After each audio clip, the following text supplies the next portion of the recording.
चलो एक बार फिर से अजनबी बन जाएं हम दोनों।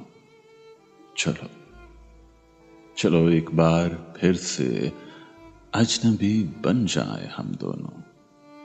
न मैं तुमसे कोई उम्मीद रखूं दिल नवाजी की, न तुम मेरी तरफ देखो गलत अंदाज नजरों से, न मेरे दिल की धड़कन लड़खड़ाए मेरी बातों से, न जाहिर हो तुम्हारी कश्मकश का राज नजरों से।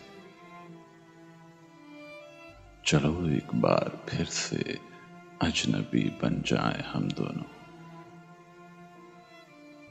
तुम्हें भी कोई उलझन रोकती है पेश कदमी से,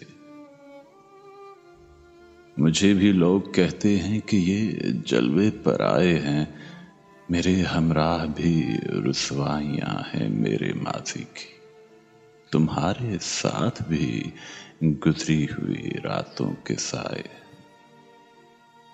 तारुफ रोग हो जाए तो उसका भूलना बेहतर, ताल्लुक बोझ बन जाए तो उसको तोड़ना अच्छा। वो अफसाना जिसे अंजाम तक लाना ना हो मुमकिन, उसे एक खूबसूरत मोड़ देकर छोड़ना अच्छा। चलो एक बार फिर से अजनबी बन जाएं हम दोनों।